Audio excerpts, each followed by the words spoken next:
Senate में इजलास था तो उसमें जाने की तैयारी कर रहे थे। उन्हें दिल की तकलीफ हुई, खादिम पास था, जल्दी जल्दी उन्होंने गाड़ी निकाली, हॉस्पिटल ले गए। तो रास्ते में ही आपका विसाल मुबारक हो। उस खला को पूरा करने के लिए फिर डॉक्टर अशरफ आसिफ जलाली साहब, मौलाना खादिम हुसैन रजवी साहब और पीर अफजल कादरी साहब ने इस तरह तहरीक लब्बैक मार्ज वजूद में आई। इत्तेहाद अहले सुन्नत किस तरह मुमकिन है? क्या हमारी जो अब की जनरेशन है ये अपनी ज़िंदगी में इत्तेहाद अहले सुन्नत का ख्वाब पूरा कर सकती है? आजकल हमारी कोशिशें तेज़ थी, दरमियान में डॉक्टर साहब की बीमारी आ गई। वैसे वो भी ओके कर चुके हैं, साद रजवी साहब भी इत्तेहाद के लिए ओके कर चुके हैं और कुछ अकाबरीन भी ओके कर चुके हैं। अब बस उनको किसी दिन कोशिश करके बिठाना है इस प्लेटफार्म पे। हमें 30-35 साल हो गए सियासत में धक्के खा खा कर समझ आई है, जो नए नए आए हैं उनको भी आ जाएगी इंशाल्लाह। एक वक्त वो था कि मैंने देखा कि हर मदरसे में डॉक्टर अशरफ आसिफ जलाली साहब को दौरा हदीस के लिए, तकरीर के लिए बुलाया जा रहा है। हर बड़े से बड़े मदरसे में, कोई सुन्नियों का मदरसा नहीं जिसमें। लेकिन जब थोड़ी मुश्किल आई उन पे तो खामोशी इख्तियार की गई। ये खामोशी इख्तियार नहीं करनी चाहिए थी। जड़ा माला का एहसान है हुआ, हर बंदा वहाँ पे चीखो पुकार कर रहा है कि उनकी दीवार क्यों हिली। यहाँ पर 100 से ज़ायद जो है वो जो लोग हैं वो शहीद हो गए, इसके ऊपर कोई आवाज़ नहीं बुला। हम जिन निज़ामों के पीछे दौड़ रहे हैं, ये करप्शन, लूट मार, डाका, चोरी के निज़ाम है सारे। जमहूरियत नहीं है, ये तमाशा है। यहाँ पाकिस्तान में जितने जमहूरियत के चैम्पियन हैं ना, ये सब फौजी गोद में परवरिश पा के आगे आए। भुट्टो हो या नवाज शरीफ हो या कोई दूसरा तीसरा हो। कोई ऑल पार्टीज कॉन्फ्रेंस, कोई बड़ा प्रोग्राम सियासी जमातों का जमीयत के बगैर मुमकिन ही नहीं था।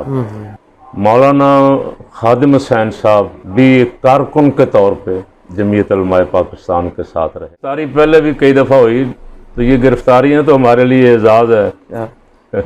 अल्हम्दुलिल्लाह हम भी कह सकते हैं कि निज़ाम मुस्तफ़ा के लिए, कभी ख़त्म नबूवत के लिए, कभी नामूस रिसालत के लिए, कभी मसलक के तब। अब आप इस मसाइल का हल क्या समझते हैं?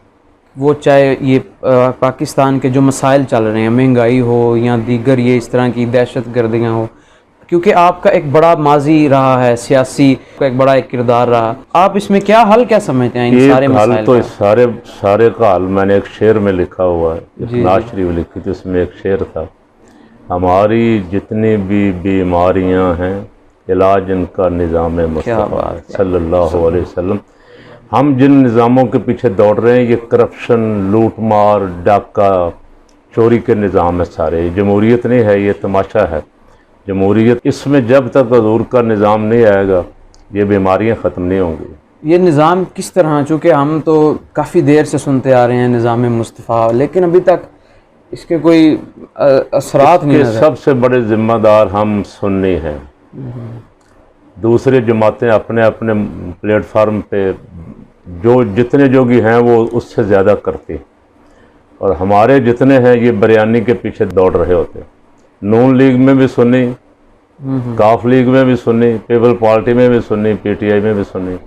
सुन्नी अगर अपनी जमातों के साथ खड़े हो जाएं तो यहाँ पहले इलेक्शन में निज़ाम मुस्तफ़ा आ जाए, क्योंकि हमारी आबादी में तो किसी को शक नहीं है कि ये 70-80% है पाकिस्तान का अहले सुन्नत व जमात। चारों सवाद आज़म अहले सुन्नत को कहा जाता है, लेकिन सवाद आज़म का सियासी शऊर बेदार नहीं हुआ आज तक।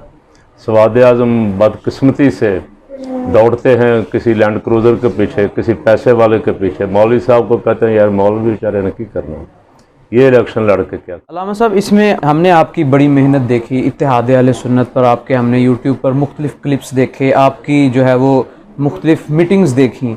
इत्तेहाद अहले सुन्नत किस तरह मुमकिन है? क्या हमारी जो अब की जनरेशन है ये अपनी ज़िंदगी में इत्तेहाद अहले सुन्नत का ख्वाब पूरा कर सकती है या ये ख्वाब ही रह जाएगा? इस पर थोड़ी सी। इत्तेहाद अहले सुन्नत तो इंशाअल्लाह बिल आखिर होना ही होना, आज नहीं तो कल हो जाएगा, 2 दिन बाद, 10 दिन बाद, महीने बाद, साल बाद, बिल आखिर अहले सुन्नत को एक प्लेटफार्म पे आना पड़ेगा, हर सूरत आना पड़ेगा। जो हमें 30-35 साल हो गए सियासत में धक्के खा खा कर समझ आई है, जो नए नए आए हैं उनको भी आ जाएगी इंशाल्लाह। अभी वो नए नए हैं और उनका तजर्बा जो है वो शायद ये कहता है कि हम अकेले लड़ेंगे तो पता नहीं ज़्यादा मौसर होंगे। हमने ये सारा कुछ करके देख लिया। 70 में हम बहुत ज़्यादा वोट ले गए, लेकिन सीटें हमने ज़्यादा हारी, कोई 1000 वोट से, कोई 500 वोट से, अपने इंतज़ामी मामलात की वजह से हारी कि हमें पता नहीं था इलेक्शन लड़ना कैसे, पोलिंग स्टेशन पे कंट्रोल कैसे करना है, औरतों के वोटों की रखवाली कैसे करनी। यानी कि अवाम तैयार है पर आगे से वोट बहुत दिया, लेकिन आगे मैनेजमेंट नहीं, हेरा फेरी करने के जिनको तरीके आते थे वो इलेक्शन हमसे ले गए छीन के। इसी तरह ये 2018 में हुआ, 22 लाख वोट मिला तहरीक लब्बैक को, सीट एक भी नहीं मिली कौमी असम्बली में।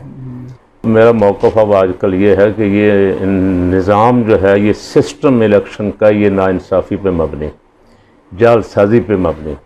इस सिस्टम के होते हुए कभी सही लोग नहीं आ सकते। इस सिस्टम के होते हुए पैसे वाले आएंगे, स्मगलर आएंगे, चोर आएंगे, 50 करोड़ रुपए खर्च करने वाले आएंगे। जिसके पास 5 लाख है वो इलेक्शन कैसे जीत सकता है? तो इस निज़ाम को बदलने के लिए मैंने बहुत सारी जगहों पे आवाज़ उठाई, कहा भी है सबको कि इसके लिए मैदान में निकलना पड़ेगा, इनकलाब के लिए। इसमें बेसिकली रुकावट कहाँ पे फिर आ रही? क्योंकि अवाम वो भी चाहते हैं कि इत्तेहाद हो, हम सब देखें उलमा को असम्बलियों में बैठा, रुकावट फिर क्यों है? और 1 2 4 आदमियों से हम जब मिलेंगे, डॉक्टर अशरफ आसफ जलाली साहब से, अल्लाह ताला उनको सेहत अता फरमाए, तो उनको कोशिश करेंगे कि वो हमारी बातों पे गौर फरमाएं, लेकिन शायद उनके 2-4 साथी राज़ी ना हों उस पर। इसी तरह असाद हुसैन रज़वी साहब हैं, उनको हम अगर कोशिश करके राज़ी कर भी लें तो 2-4 टांगें खींचने वाले इधर उधर हैं बैठे हुए। अब वो समझते हैं कि अगर ये इत्तेहाद हो गया तो हमारी दुकानदारी ठप हो जाएगी। वो जब अपनी शुरा में बैठ के कोई डिस्कशन होती होगी, छोड़ो जी हमें इत्तेहाद चूरन भेज देना, असी की करना इत्तेहाद करके, इस टाइम असी हैं सिर्फ। तो ये सोच जो है ना, ये बदलेगी ज़रूर। मैं बदलेगी उस वक्त जब नुकसान हो चुका होगा। मैंने कहा है इसकी तरफ, और भी साहबज़ादा इफ्तिखार हसन साहब हैं सवाब शरीफ के, वो भी कोशिश कर रहे हैं, और भी कई हज़रात खुफिया कोशिशें भी कर रहे हैं। बदकिस्मती से जिन दिनों हम कोशिश कर रहे थे कि ये सियासी धड़े जो इकट्ठे ही थे अलग अलग हो गए किसी वजह से, इनको फिर दोबारा इकट्ठा कर दिया जाए, उन्हीं दिनों ये सैयदों का जाली ग्रुप मैदान में आ गया डॉक्टर साहब के ख़िलाफ़। वो एक नया तनाज़ा खड़ा हो गया। अहले सुन्नत एक और प्लेटफार्म मसलकन भी तकसीम हो गया। तो ये तकसीम दर तकसीम जो है ना, ये भी रुकावट बन गई इत्तेहाद अहले सुन्नत में। अब एक तरफ कुछ लोग खड़े हैं, वो ज़ाहिर है किसी के अकीदे की तर्जुमानी कर रहे हैं, अहले सुन्नत के अकायद की तर्जुमानी डॉक्टर साहब और उनके साथी और जो उलमा मुफ्ती मुनीबुर रहमान साहब, हाफिज़ अब्दुल सत्तार सैदी साहब दामत बरकातुहुम आलिया, इस तरह के उलमा, मौलाना खादिम साहब भी, उनसे 1000 सियासी इख्तलाफ हो सकता है किसी को, लेकिन मसलक पे वो भी कायम थे और खड़े थे डट के। डॉक्टर साहब तो बिल्कुल नंगी तलवार है ना, वो तो किसी सूरत भी किसी इधर उधर देखने के लिए भी तैयार नहीं। तो ये हजरात को हम ये कोशिश कर रहे थे कि इस फिक्र के लोग ही एक प्लेटफार्म पे आ जाए ना, यही इनकलाब बहुत बड़ा इत्तेहाद मार्ज वजूद में आ जाता। आजकल हमारी कोशिशें फिर ज़रा तेज़ थी, दरमियान में डॉक्टर साहब की बीमारी आ गई, अल्लाह करीम उनको सेहत दे। वैसे वो भी ओके कर चुके हैं, साद रज़वी साहब भी इत्तेहाद के लिए ओके कर चुके हैं, और कुछ अकाबरीन भी ओके कर चुके हैं। अब बस उनको किसी दिन कोशिश करके बिठाना है इस प्लेटफार्म पे और ऐलान करना है अहले सुन्नत के लिए कि ये ऐलान अभी अल्हम्दुलिल्लाह ये इकट्ठे होकर मैदान में निकलेंगे। हमारी ख्वाहिश थी कि कम अज़ कम इतना इत्तेहाद ज़रूर हो जाए कि ये सुन्नी कैंडिडेट एक दूसरे के मद्दे मुकाबल खड़े ना हों, एक कैंडिडेट हो एक जमात का और बाकी सारी जमातें उसके लिए सपोर्ट करें।